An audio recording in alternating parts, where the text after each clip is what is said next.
বাংলাদেশের রাজনীতিতে একটা আওয়ামী লীগ একটা প্রবাদ চালু করে রেখে গেছে। এই প্রবাদটা হলো যে, "সঙ্গে থাকলে সঙ্গী, সঙ্গে না থাকলে জঙ্গি।"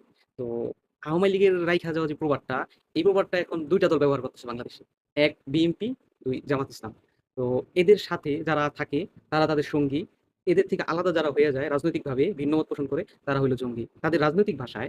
অথচ দেখা গেছে অতীতে এই যেই ২ টা দল সারা বাংলাদেশে সবাইকে জঙ্গি ট্যাগ দিতেছে, মানে রাজনৈতিক যেটাকে বিরোধিতা বলে ভিন্ন মত পোষণের কারণে বাংলাদেশের রাজনীতির ইতিহাসে বাংলাদেশ জামাত ইসলাম এবং বিএনপি দীর্ঘ সময় একসাথে সংসার করছে। এটা জামাতের যে সেক্রেটারি জেনারেল আছে অধ্যাপক গোলাম পরোয়ার সাহেব, এটা আরকি সে নিজেই একটা অনুষ্ঠানে বলছে যে আমাদের দীর্ঘদিনের সংসার। তো এই সংসার তো একদিনের না। ১৯৯১ সালের এই সংসার ছিল জামাতের সাথে বাংলাদেশ জামাত ইসলামের সাথে বিএনপির সাথে। তো এই সংসারটা ১৯৯৫ সালে গিয়ে ভাইঙা গেছে। ভাইঙা জামাত ইসলাম এই সংসারটা করছে হলো আওয়ামী লীগের সাথে।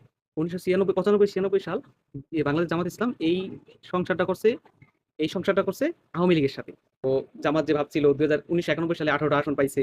তো ১৯৯১ সালে ১৮ টা আসন পাইয়া ১৯৯৬ সালে আওয়ামী লীগের সাথে তারা আবার একসাথে আন্দোলন করছে বিএনপিকে ক্ষমতা থেকে নামানোর জন্য। তো আওয়ামী লীগ তো ১৯৯৬ সালে ঠিকই ক্ষমতায় বসছে।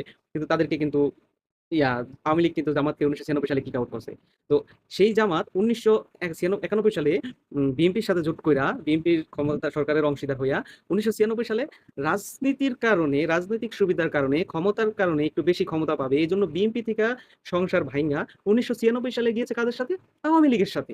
তো সেই জামাত ইসলাম আবার ২০০১ সালে সেই ১৯৯১ সালের মতো আওয়ামী লীগকে ছাইড়া, ১৯৯১ সালে যে বিএনপির সাথে সংসার ছিল, ২০০১ সালে আওয়ামী লীগকে ছাইড়া তারা আবার বিএনপির সাথে গিয়েছে। ২০০১ সালে সেই একইভাবে জামাত ইসলাম নির্বাচন করছে বিএনপির সাথে জোট করে। নির্বাচন করে তারা সিট পেয়েছে কতগুলো? মাত্র ১৮ টা। ১৯৯১ সালে তারা ১৮ টা সিট পেয়েছে।